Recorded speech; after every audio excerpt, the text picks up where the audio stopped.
Judges chapter 3. These are the nations the Lord left to test all those Israelites who had not experienced any of the words in Canaan. He did this only to teach warfare to the descendants of the Israelites who had not had previous battle experience. The five rulers of the Philistines, all the Canaanites, the Sidonians, and the Hivites living in the Lebanon mountains, from Mount Baal Hermon to Lebo Hamath. They were left to test the Israelites to see whether they would obey the Lord's commands, which he had given their ancestors through Moses. The Israelites lived among the Canaanites, Hittites, Amorites, Perizzites, Hivites, and Jebusites. They took their daughters in marriage and gave their own daughters to their sons and served their gods. Othniel. The Israelites did evil in the eyes of the Lord. They forgot the Lord their God and served the Baals and the Asherahs.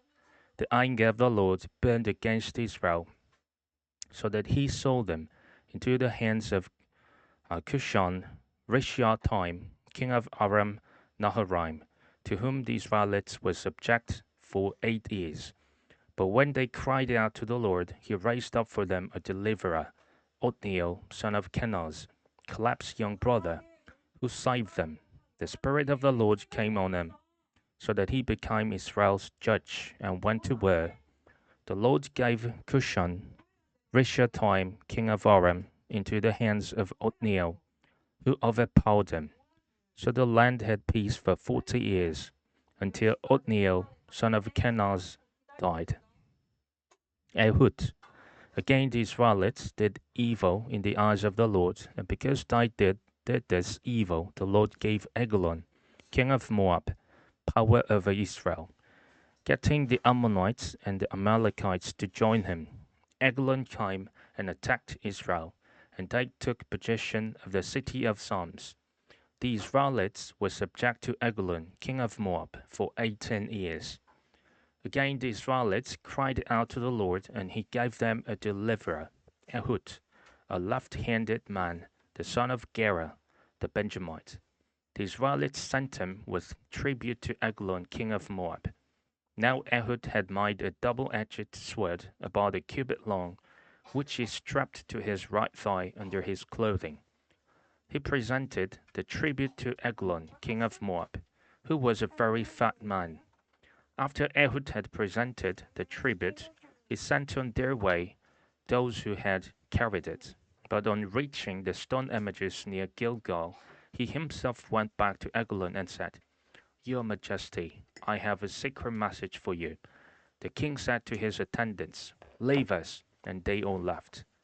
Ehud then approached him while he was sitting alone in the upper room of his palace and said, "I have a message from God for you."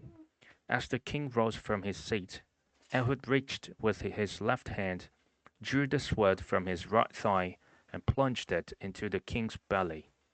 Even the handle sank in after the blade, and his bowels discharged.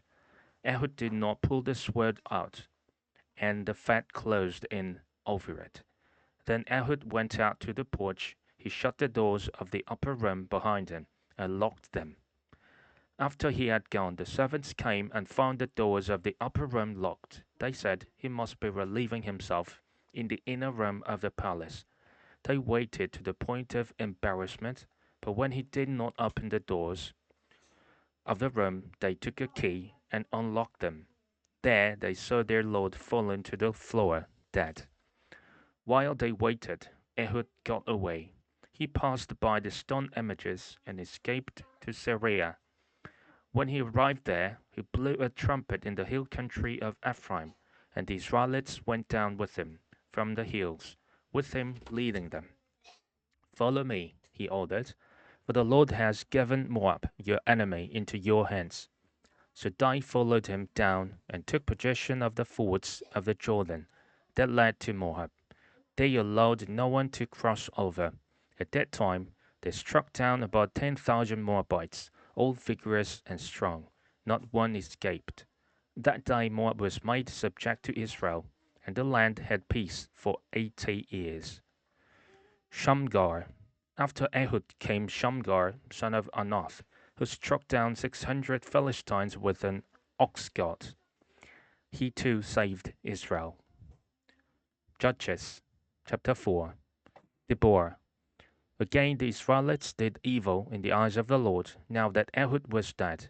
So the Lord sold them into the hands of Jabin, king of Canaan, who reigned in Hazor.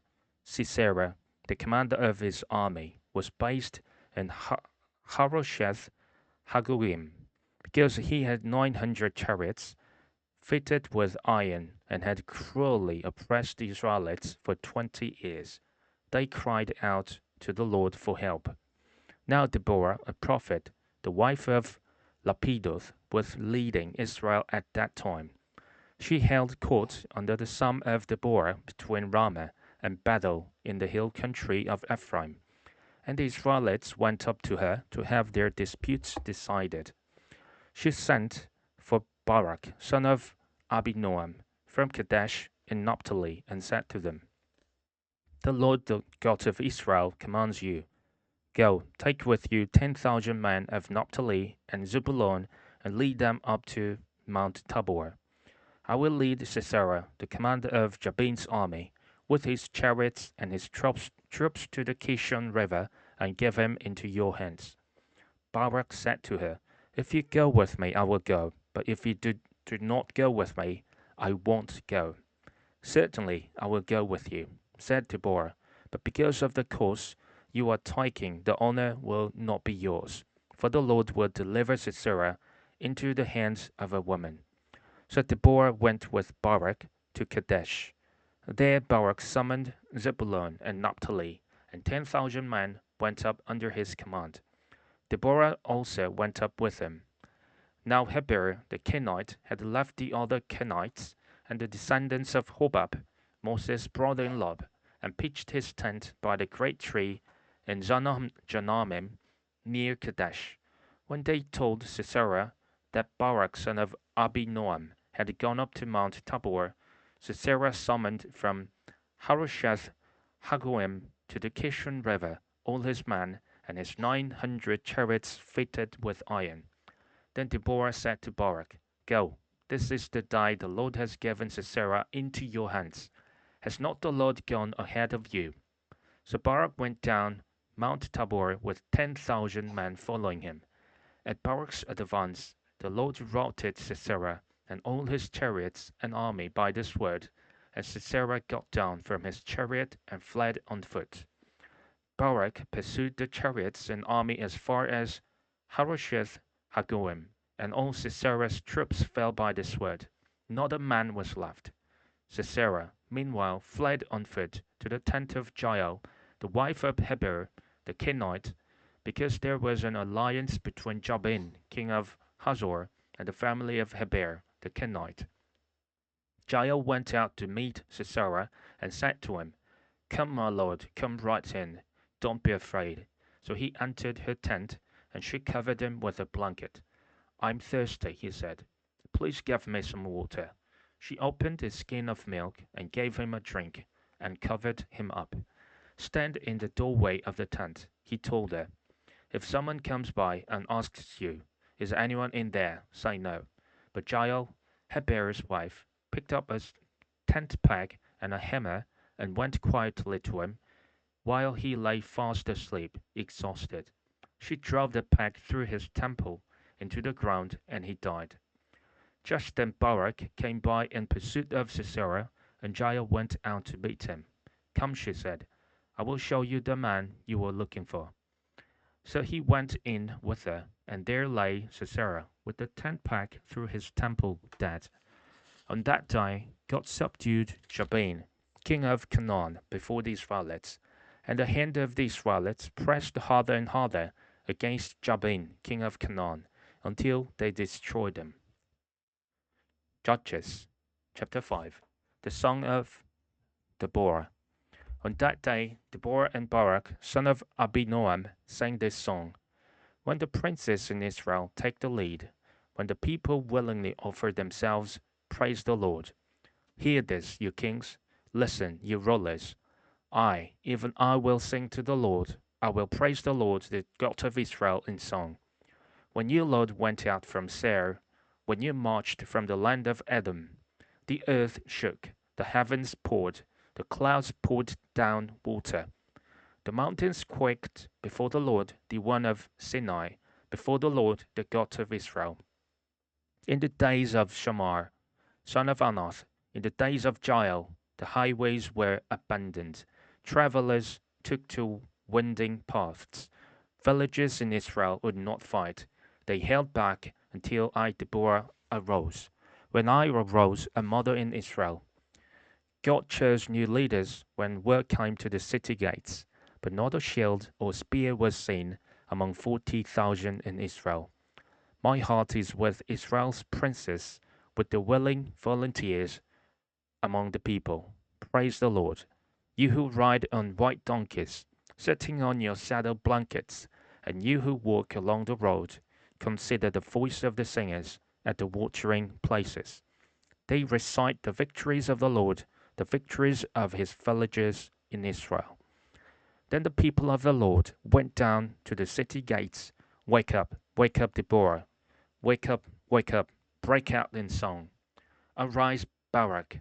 Take captive, take captive your captives, son of Abinoam. The remnant of the nobles came down. The people of the Lord came down to me against the mighty. Some came from Ephraim, whose roots were in Amalek. Benjamin was with the people who followed you. From Machir captains came down, from Zebulun there those who bear a commander's staff. The princes of Issachar were with Deborah. Yes, Issachar was with Barak, sent under his command into the valley. In the districts of Reuben there was much searching of heart. Why did you stay among the sheep pens to hear the whistling for the flocks? In the districts of Reuben there was much searching of heart. Gilead stayed beyond the Jordan, and Dan. Why did he linger by the ships? Asher remained on the coast and stayed in his coves. The people of Zebulun risked their very lives, so did Naphtali on the terraced fields. Kings came, they fought, the kings of Canaan fought. At Taanach, by the water of Megiddo, they took no plunder of silver. From the heavens the stars fought. From their courses they fought against Sisera. The river Kishon swept them away, the age-old river, the river Kishon. March on, my soul, be strong. Then thundered the horses' hoofs, galloping, galloping so he might steeds. Curse Meroz, said the angel of the Lord. Curse its people bitterly, because they did not come to help the Lord against the mighty. Most blessed of women be Jael, the wife of Heber, the Kenite. Most blessed of tent-dwelling women. He asked for water, and she gave him milk. In a bowl fit for nobles, she brought him curdled milk. Her hand reached for the tent peg, her right hand for the workman's hammer. She struck Sisera, she crushed his head, she shattered and pierced his temple. At her feet he sank, he fell, there he lay. At her feet he sank, he fell. Where he sank, there he fell, dead. Through the window peered Sisera's mother. Behind the lattice she cried out, why is his chariot so long in coming? Why is the clatter of his chariots delayed? The wisest of her ladies answer her. Indeed, she kept saying to herself, why they are not finding and dividing the spoils, a woman or two for each man. Colorful garments as plunder for Sisera, colorful garments embroidered, highly embroidered garments for my neck, all this as plunder. So may all your enemies perish, Lord, but may all who love you be like the sun, when it rises in its strength. Then the land had peace 40 years.